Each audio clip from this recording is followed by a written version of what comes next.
a Policreativa Consultores. Visiten nuestra página web www.policreativaconsultores.com y síganos a través de nuestras redes sociales @policreativa_piso_consultores y @policreativa_emprende. Sigan también a la cuenta @policreativa_emprende que hemos decidido, nuestro equipo directivo, con además nuestros distintos sectores en diversas partes del mundo, en nuestras oficinas, hemos decidido darle también un empuje concreto a la parte de emprendimiento. Entonces tenemos esa nueva cuenta a seguirla, @policreativa_emprende.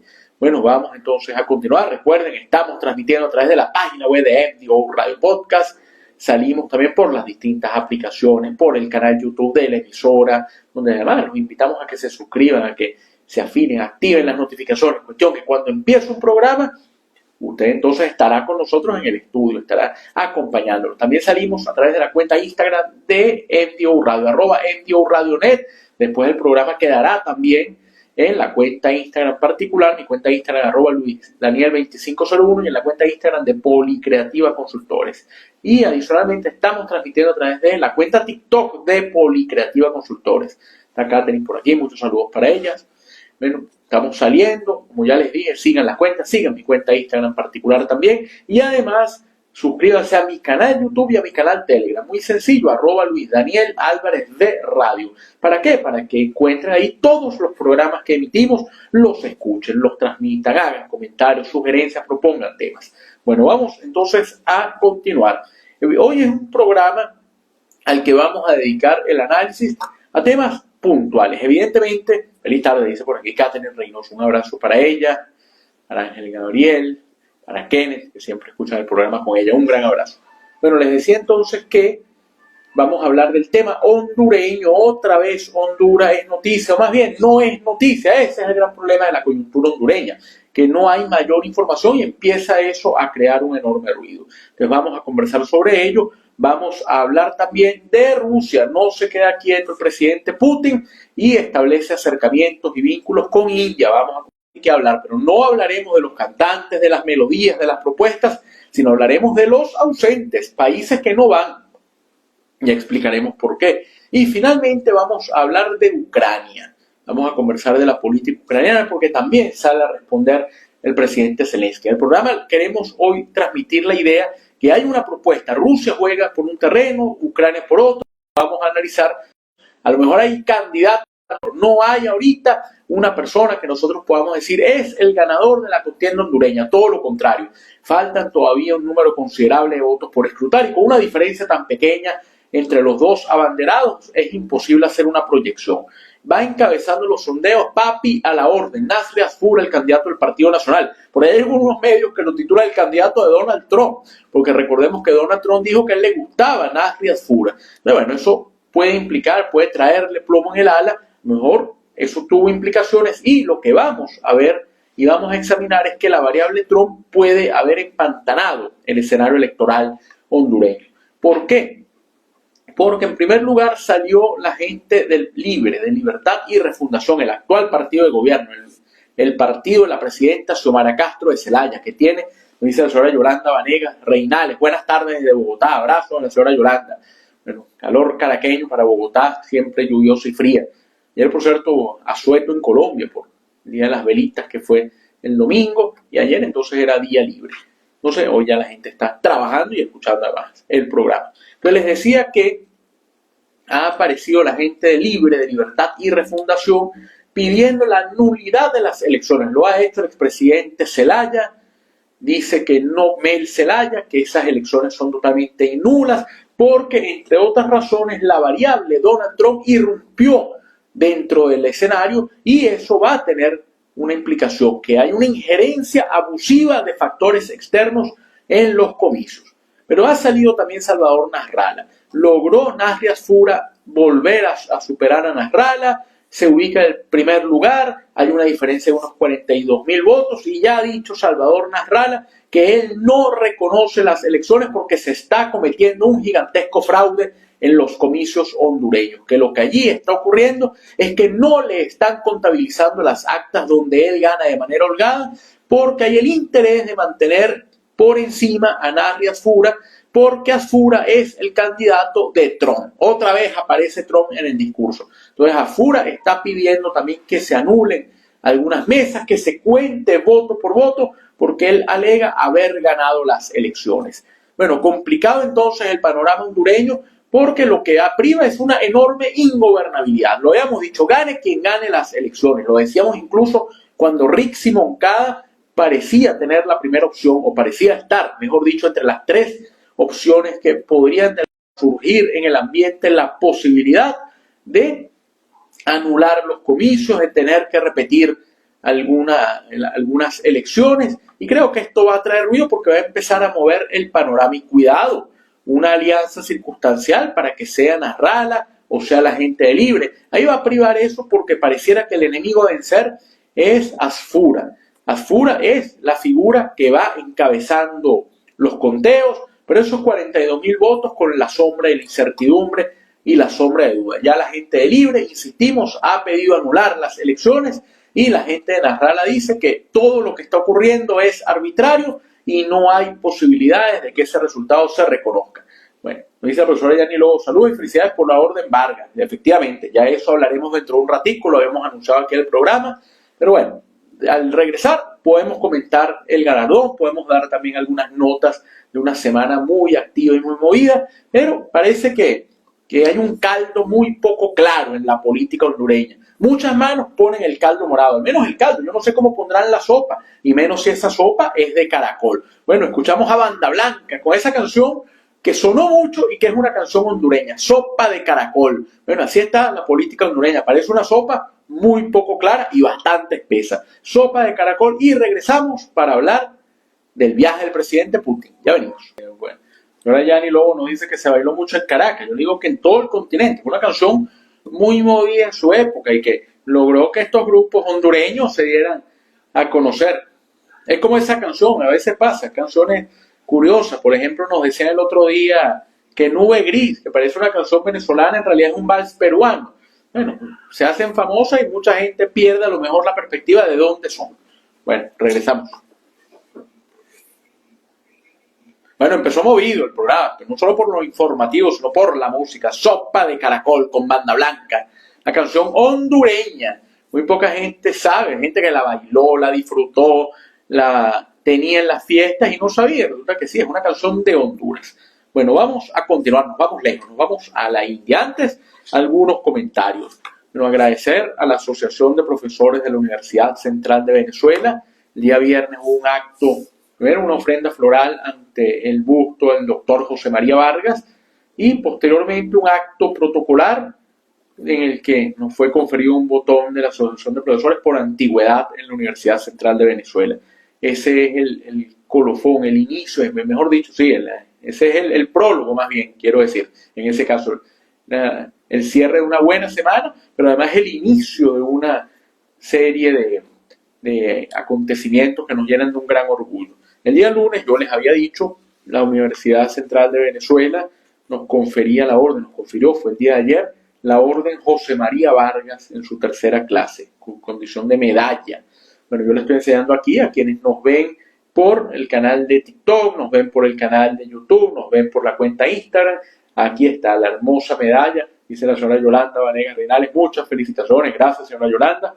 Sí, un gran orgullo, además por múltiples razones, no solo por el cariño y el afecto de quienes estuvieron pendientes, sino también porque lleva el nombre de alguien como el doctor Vargas, el gran ejemplo del civilismo en Venezuela, el gran médico y el primer presidente civil en el país. Pero además de eso, el gran rector y un hombre justo. Creo que esa expresión de esa conversación con Carujo durante la Revolución de las Reformas, cuando el militar de forma abusiva y atropellando le dice: renuncie, doctor Vargas, porque el mundo es de los valientes. Algunos dijo que en realidad le dijo: el mundo es de los militares, porque Carujo era militar. Pero la frase indica: renuncie, doctor Vargas, porque el mundo es de los valientes. Y le dijo Vargas: no, Carujo, el mundo es del hombre justo y honrado. Entonces, con esa idea de justicia y honradez, bueno, llevaremos en nuestro pecho, cuando nos corresponde usar, esa hermosa condecoración. Además, un acto muy emotivo porque fue conferida la orden también a varios de quienes fueron en su momento mis profesores, hoy compañeros de trabajo, Ahí están los doctores Félix Gerardo Arellano, Xeni Hernández Ledesma, Fidel Canelón.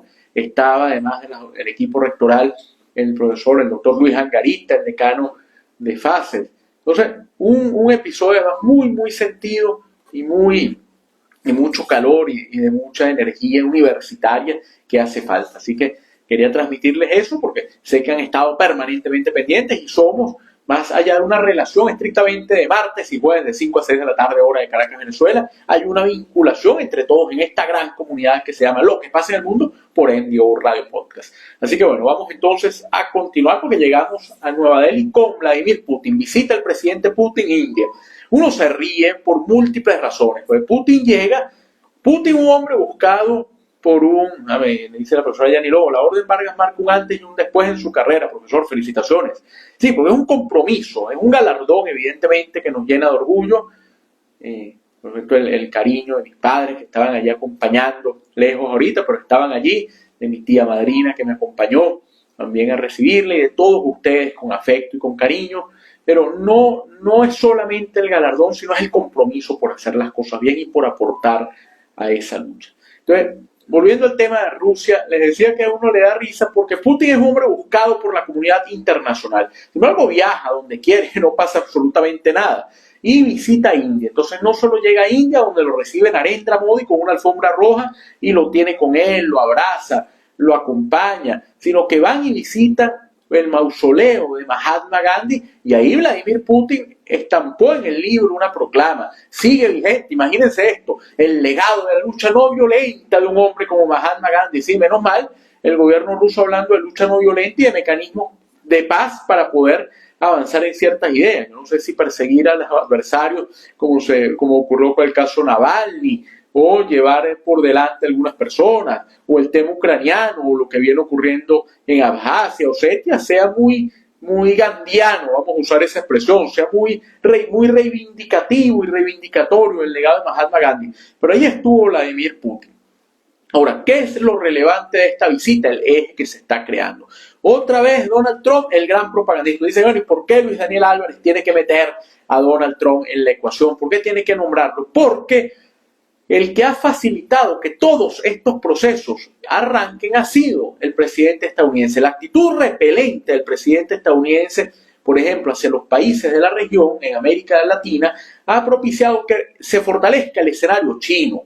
La actitud de Trump frente a los liberales canadienses hizo que los liberales lograran revertir la brecha y la enorme diferencia que tenían respecto a los conservadores y ganaran las elecciones. Yo sé, Mark Carney, el que se reúne con Trump y con la presidenta Sheinbaum para el sorteo del Mundial de Fútbol de la FIFA. Eso está allí. Y aquí ocurre lo mismo. La actitud de fijar aranceles, de arremeter contra India, ha hecho que India, que tiene la población más grande del mundo, que ha superado a China, que es un factor de cuidado, tiene una controversia con los mismos chinos, tiene discrepancias con Pakistán, haya decidido entonces acercarse a Rusia. Y hay una alianza comercial, dice incluso Estados Unidos. India es quien le da la palestra al modelo ruso para que Rusia financie su guerra. Pero ha indicado también el primer ministro Modi, cuidado con algo, porque Modi es un hombre que también tiene ideas supremacistas internas, que sabe muy bien a qué público dirigirse. Lo hablábamos el otro día en torno a su peligrosa campaña de arremetida, de intentar borrar a factores que no forman parte de esa idea de un hinduismo fuerte para él buscar entonces imponerse. Pero no le interesa más bien ganarse a los sectores musulmanes en lo absoluto. Él sabe que ese 20% no le interesa, quiere afianzar una base sólida sobre factores étnicos. Entonces reivindica, exacerba todo lo que viene ocurriendo allí. Además de eso, entonces es un hombre con un marcado acento populista, con unas ideas de expansión, que podría tratar de ganar en un escenario donde Rusia tiene también mucha atención, tratar de imponerse eventualmente sobre una acción pakistaní y ver qué postura va a tomar Estados Unidos respecto a las escaramuzas constantes que hay allí. Recordemos que Trump se ha presentado como el gran pacificador, como Trump acaba todas las guerras, según él. Bueno, acabó supuestamente la guerra entre India y Pakistán, pero India aprovecha a Putin, el Putin de Rusia y la Putin de Rusia, o la Rusia de Putin, más bien, lo dijimos al revés, pero bueno, no es descabellado, es prácticamente lo mismo. El señor Putin controla a Rusia como si fuese una estructura particular, ahí no se mueve una hoja sin que el presidente ruso lo determine. Incluso esa idea de un nuevo zar, como hablan algunos, en materia de expansión y de presencia rusa, con adelantos en algunas materias, pero con una actitud también que uno no sabe a qué pueda llevar. Entonces, en ese caso, logran establecer una alianza que va a marcar pauta en una región, que además va eventualmente a implicar una relación también con Irán, y esa Rusia que algunos ven debilitada, adormecida, que la guerra en Ucrania evidentemente no fue tan rápida como pensaban los rusos, pero tampoco ha acabado Rusia, y según algunos cuidados, Rusia puede poner en jaque a Europa, y por eso la actitud de alguna forma indiferente respecto a lo que se plantea con Ucrania. O sea, no hay un temor de que pueda perder esa guerra porque sencillamente los rusos parecieran estar mucho más cómodos. Algunos dicen, bueno, las sanciones internacionales que profundizan en la enorme crisis financiera y económica de Rusia, pero ahí se mantiene Rusia explorando otros mercados y además jugando de manera muy hábil en varios tableros de ajedrez al mismo tiempo, poniendo en jaque a una Europa que pareciera un convidado de piedra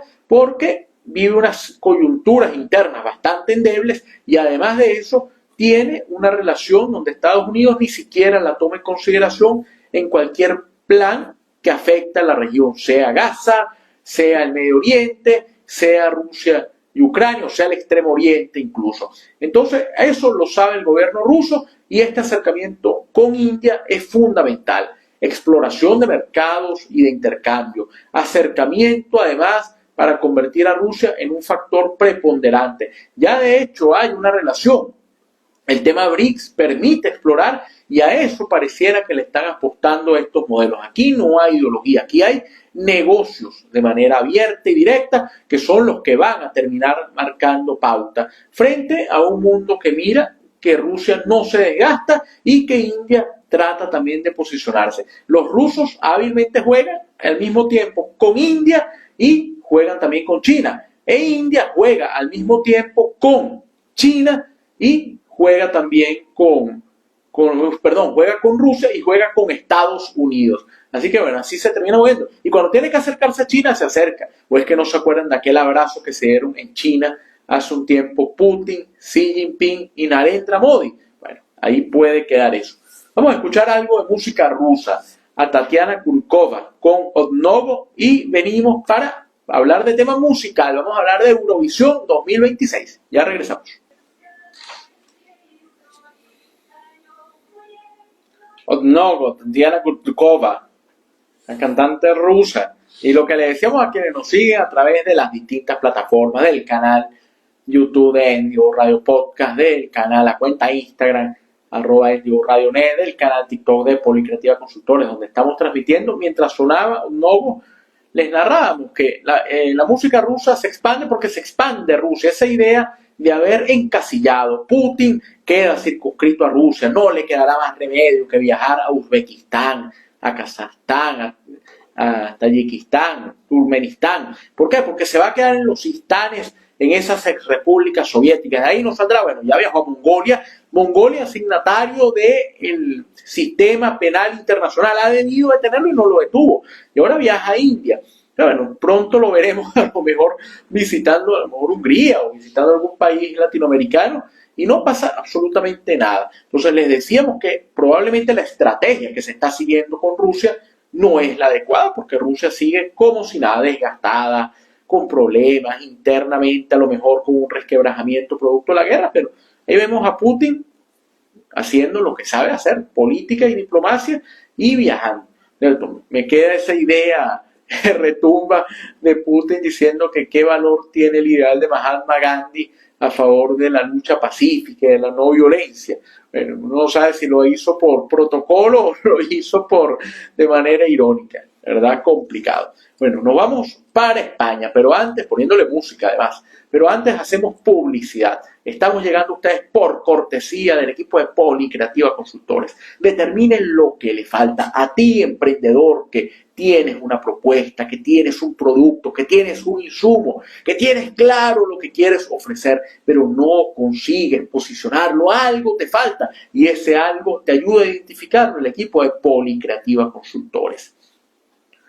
Contáctalos, haz una llamada, mándales un mensaje a través de las cuentas en las redes sociales y conversa, que te ayuden a identificar ese factor que te hace, que te separa de tener evidentemente una buena idea y no tener un elemento que te lleve a triunfar. Policreativa Consultores, formando, acompañando, asesorando y guiándote para que puedas triunfar. Policreativa Consultores. Bueno, un mensaje aquí de Katherine Reynoso que nos dice felicitaciones, gran condecoración, orgullo para todos. Bueno, bonito mensaje, un gran abrazo y sí, lo que dijo, un gran orgullo, un gran honor y un compromiso adicional a favor de la academia, de la libertad, de la democracia y de la universidad. Yo voy a decir una universidad libre, pero lo que no es libre no es universidad. Es como, uno siempre habla de la academia plural, pero lo que no es plural no es academia. Será panfleto, será dogma, será imposición, será propaganda. No es academia. La academia es plural y se debate por naturaleza. Bueno, nos vamos a hablar de Eurovisión 2026. ¿Por qué? Ahora nos metimos a hablar del tema musical. Ojalá, siempre se los he dicho, ojalá un programa pudiéramos dedicarlo a conversar de temas musicales, temas deportivos y no estar hablando de guerras, de rencillas, de pobreza, de catástrofes. Pero ¿qué ocurre con Eurovisión? Resulta que Eurovisión vive una coyuntura bastante difícil que ha llevado a que España, Irlanda, Países Bajos y Eslovenia decidan no participar en la próxima edición. El motivo, la participación de Israel. Estos países alegan que debe darse una discusión y una votación para determinar si Israel debe o no participar en Eurovisión. Hay quienes dicen que el problema va más allá de dejar o no participar a Israel, que es que uno de los grandes financistas de este espectáculo, que además parte de una votación de jurados, pero lo combina también con participación popular, es una empresa de origen israelí. Entonces, eso trae problemas porque excluir a Israel puede llevar a que se pierda el patrocinio. Una frase que usamos hace un rato, volvemos a traerla. Son negocios, se ve el mundo así. No hay principios, no hay postulados, no hay ideas, sino todo se saca en cuenta de la capacidad que puede o no una medida impactar el bolsillo. Ocurre eso entonces en este caso. ¿Qué manifiestan las asociaciones de los países que han optado por no participar? Incluso uno de los que ha abanderado la no participación, el boicot, ha sido España a través de Radio Televisión Española. ¿En qué sentido? En que alegan que Israel viola los derechos humanos y que Israel tiene una arremetida contra Gaza y que allí se vulneran las garantías fundamentales. Por lo tanto, no puede permitirse que Israel participe porque eso es argumentar que no está ocurriendo nada en Gaza. Hay respuestas de algunos sectores, dicen, bueno, pero es que ¿por qué tienen ustedes que politizar esa manera de decir las cosas? Esa politización, por cierto, es un tema mal estructurado, porque todo hecho social es un hecho político. Quienes estudian filosofía saben que la perspectiva de toda acción social, de todo hombre es político, así lo planteaba Aristóteles. Pero bueno, lo que indica es que no debes llevar y todo medirlo con una vara de partidización o de cálculo político, porque estamos cayendo en lo que decíamos hace un rato, dicen algunos. Unos lo ven desde el beneficio económico, a otros lo ven desde la política. Entonces, claro, el gran inconveniente es que ¿quién puede estar por detrás? Entonces indicaban que el comité organizador viajó a Israel, fue recibido por altas autoridades, ahí estaba metido Netanyahu, y bueno, ya va. Entonces Israel está convirtiendo esto también en propaganda, tiene una gran movilización para tratar de imponerse en Eurovisión.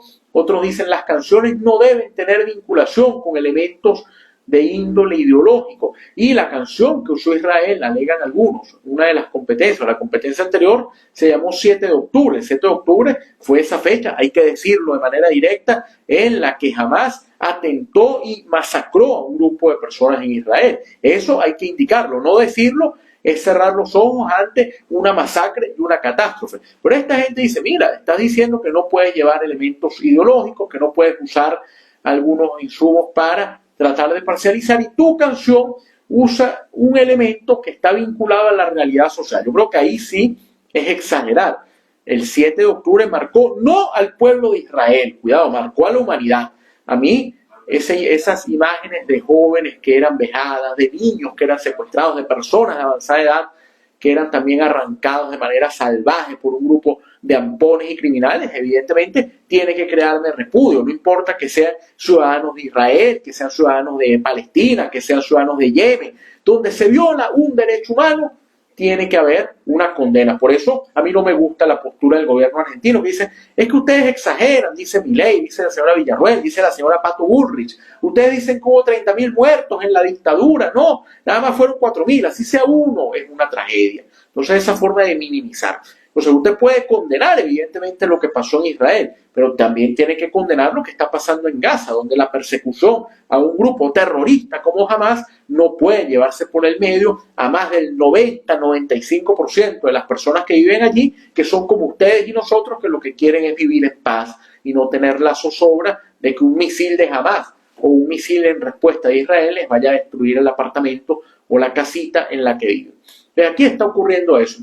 Entonces se está desgastando y estos grupos indican, o sea, estos países, España, Irlanda, Países Bajos y Eslovenia, que no participarán en el Festival de Eurovisión porque consideran que la presencia de Israel va más allá de lo artístico y es no denunciar la respuesta que está dando Israel dentro de Gaza o que ha dado. Aquí hay un elemento que lleva a la reflexión. Fíjense cómo parece que se le fue de las manos al gobierno de Netanyahu las respuestas en Gaza, porque lo que era una respuesta legítima y un clamor legítimo, el que usted tenía que tratar de rescatar a su gente y tenía que perseguir a la gente de Hamas, repentinamente se olvidó. ¿Y por qué se olvidó? Porque la gente empezó a notar que la respuesta del gobierno de Bibi Netanyahu era cruel, era brutal y no le importaba llevarse por el medio a cualquiera. Entonces el mismo Netanyahu terminó siendo culpable de que esto esté ocurriendo, porque quitó con su manera de actuar. Usted se puede sentir ofensivo porque lo empujan y no puede sacar una bazuca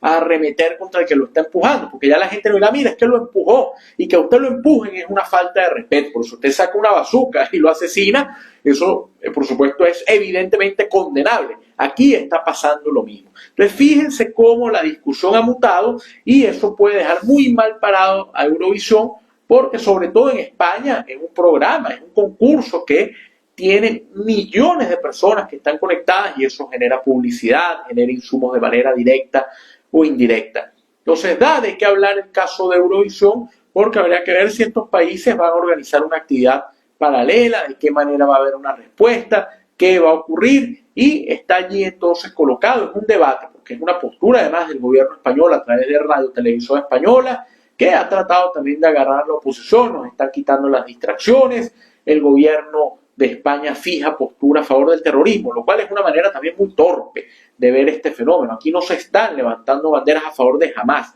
lo que se está condenando es una situación de violación de derechos humanos y de presuntos crímenes de lesa humanidad cometidos por el gobierno del señor Netanyahu en Gaza. Bueno, eso está allí y ese comentario se genera por la noticia de que estos países deciden boicotear Eurovisión. No habrá entonces canción española en este concurso porque España no participará. Pero bueno, escuchemos una canción que en su momento sonó en el Eurovisión, Festival de Eurovisión, una canción española, Blanca Paloma. Bueno, no es muy blanca la realidad allí y la paloma de la paz parece que no vuela sobre el cielo del Medio Oriente. Blanca Paloma y regresamos porque nos devolvemos a Ucrania para viajar con el presidente Zelensky. Ya venimos. Bueno, Blanca Paloma, interpretando la canción EA, una canción 2024 en Eurovisión, obtuvo 100 puntos, quedó bastante lejos de la ganadora de ese momento, del listado general, pero fue la canción, quisimos colocarla, porque no se oirá entonces canción española en esta edición, porque Radio Televisión Española anuncia que no participará en Eurovisión por la presencia de Israel en el certamen y que Israel es un país cuyo gobierno, el del señor Netanyahu, está acusado de cometer crímenes de lesa humanidad en Gaza. Bueno, vamos a continuar y nos volvemos al tema ruso-ucraniano para conversar sobre la propuesta que formuló el gobierno estadounidense respecto a la paz entre Ucrania y Rusia. Y es que el gobierno de los Estados Unidos, según algunas fuentes, ha empezado a presionar a Ucrania para que Ucrania diga si acepta o no la propuesta y que además insta al gobierno de Zelensky a que tiene que aceptar lo que le han indicado. Ucrania dice que no puede tolerar lo que se está diciendo porque es una propuesta que la llevan a ceder territorio. A mí ese escenario me resulta, lo hemos conversado en otras ocasiones, en distintos escenarios lo he dicho, me resulta peligroso porque siento que si Ucrania acepta o no acepta, igual va a terminar perdida. Porque los ucranianos alegan, bueno, entonces si le vamos a entregar el territorio a los rusos, ¿para qué fuimos a una guerra donde mataron gente y donde se quemaron ciudades y donde se vivió en una zozobra permanente? Zozobra, por cierto, que prácticamente no es ya ni siquiera recordada, salvo algunos programas, el nuestro, por ejemplo, que hacemos seguimiento, o alguna u otra emisión por allí que menciona lo que ocurre en Ucrania. No es un tema, les va a sonar terrible la expresión, pero así es, no es un tema que esté de moda, no interesa ya ese tema porque hay otras coyunturas por allí que llaman la atención. Entonces, al principio todo el mundo hablaba de Rusia-Ucrania y era el mismo documental que hablaba de la señora a la que le volaron la casa y tenía que dormir en una escalera, o los que tuvieron que salir huyendo y atravesar Polonia. Bueno, ya eso pasó de moda el mismo y lo repetían, a veces hasta con un dejo de amarillismo que desgastaba. Pero ahora ni siquiera eso. Entonces los ucranianos dicen, bueno, entonces ¿para qué vivir una guerra como esta si al final vamos a entregarle todo a Rusia? Pero es que si termina aceptando Ucrania, uno ve a Ucrania como veía a la Alemania después de la Primera Guerra Mundial. Una Alemania a la que derrotaron en la guerra y a la que le impusieron unas condiciones terribles. Le quitaron territorio, le disminuyeron el ejército, le dejaron un tutelaje internacional, le modificaron el aspecto interno. Aquí en Alemania quitaron la monarquía y proclamaron la República de Weimar. Aquí le están pidiendo al gobierno de Zelensky que tiene que convocar elecciones. Por cierto, tiene que convocar elecciones, claro que tiene que convocar, y Rusia tiene que hacer elecciones transparentes. Pues Putin dice, yo sí hice elecciones acá, pero ¿qué clase de elecciones son las que ha hecho?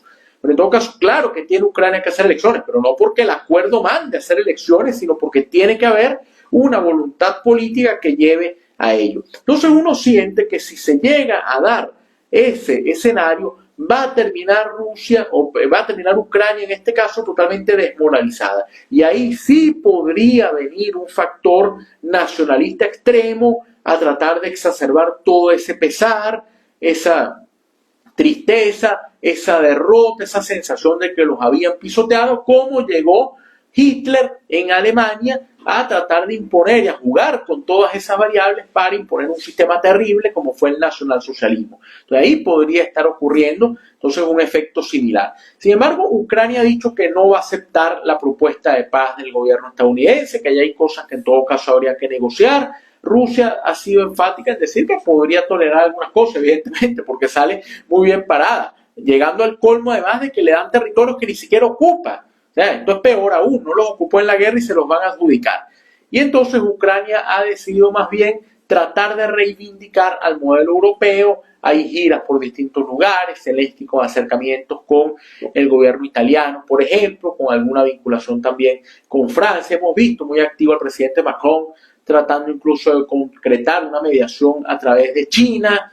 Sin embargo, pareciera que se va quedando solo el presidente Zelensky, que ya ese hombre, vamos a decir, impetuoso, que se presentaba por todo lo alto, que trataba de imponer algunas ideas, que buscó el ingreso a la OTAN, que buscó además que la Unión Europea le diera un carácter especial, del que nunca más se movió, porque ahí lo dejaron, porque, insisto, dejó de ser un tema atractivo y un tema de moda. Pero en todo caso, ese Zelensky fuerte que iba a las reuniones, después de aquel regaño grotesco que le dio Trump al señor Vance en esa encerrona en el Salón Oval, viajó a Gran Bretaña y ahí el primer ministro Steinmeier le dijo, aquí usted es un héroe.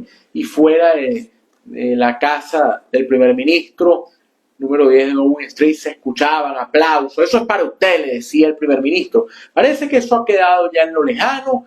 Hay muchas denuncias en torno a Zelensky, manejos irregulares de la ayuda humanitaria, mucho de personalismo, mucho de culto a la personalidad, un enorme descontento y grandes contradicciones a lo interno de gente que dice, bueno, ¿y qué va a ocurrir después de todo esto? Entonces sigue tratando de alguna manera de incidir, de conseguir algunos insumos militares que le permitan llevar adelante una gesta, buscar además detener cualquier arremetida que pueda ocurrir, pero hay un desgaste absoluto de la realidad ucraniana que uno nota que una Europa también adormecida, cansada, no tiene mayor capacidad de ayudar. Bueno, tú y yo, canta NK, música de Ucrania. Bueno, tú y yo es lo que quiere Putin, tú y yo reunirnos, y tú y yo, dice exactamente Zelensky, tú y yo somos los que podemos resolver esto, pero falta algo, falta la voluntad para llegar a una paz. Porque lo más grave es que hay gente que está en el medio, de lado y lado de la frontera, que es la que termina sufriendo. Tú y yo, NK, y venimos con las conclusiones de nuestra emisión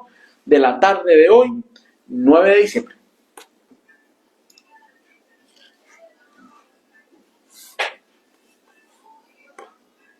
Bueno, tú y yo haciendo música ucraniana, pero la letra ayuda igual, porque tú y yo, cada quien con su relación, dice NK. Claro, y eso es lo que ocurre. Por su lado, el gobierno ruso con su relación, acercándose a China, acercándose a India, buscando puentes en América, tratando además de tener una presencia, ojo con algo, con el África, con los países africanos, desplazando además a Francia con la influencia que tenía en el Sahel.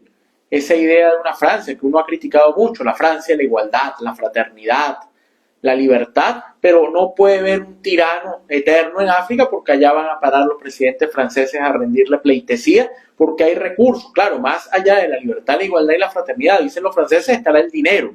Entonces, bueno, los rusos han logrado también llegar allí y desplazar a Francia. Entonces, ellos tienen su relación y Ucrania tiene su relación también con los países de la Unión Europea que parecieran ese acompañante permanente que no tiene mayor fuerza. Podrá tener insumos, podrán tener estructura, pero no tienen capacidad de imponer porque tienen sus propios problemas. Creo que la mejor imagen fue la de hace algunas semanas cuando Zelensky volvió a la Casa Blanca, pero no fue solo. Fue con un grupo de líderes europeos que se quedaron afuera de la reunión del Salón Oval porque Trump no los dejó entrar. Entonces los tratan de esa manera peyorativa, como si fuesen además invitados secundarios o actores extra de esa película llamada Geopolítica.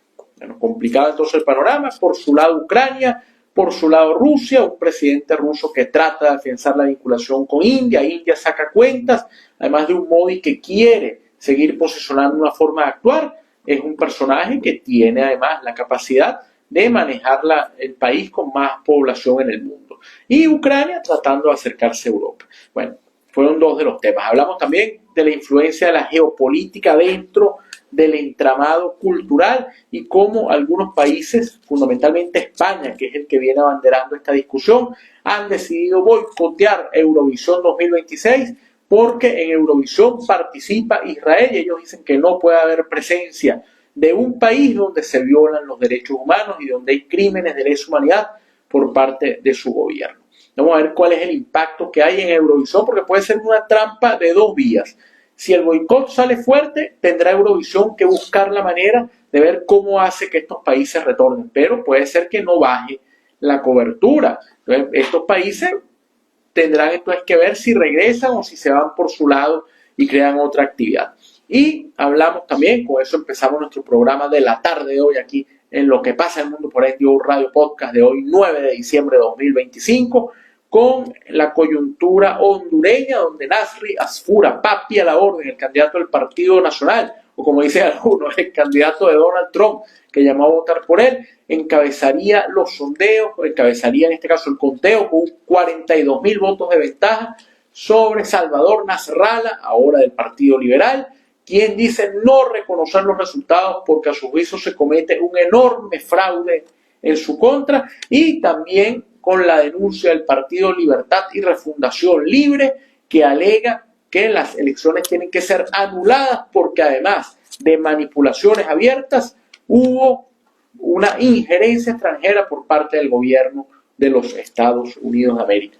Bueno, hemos ofrecido todos los programas. Vamos a ver si la semana que viene, no, si el programa que viene tenemos respuesta y tenemos la idea de quién ganó las elecciones hondureñas. A lo mejor lo que vamos a tener es el anuncio de que las elecciones hay que repetirlas, porque no se vislumbra en el panorama estabilidad. A lo mejor van a dar a alguien ganador, pero no pareciera que se componga el escenario.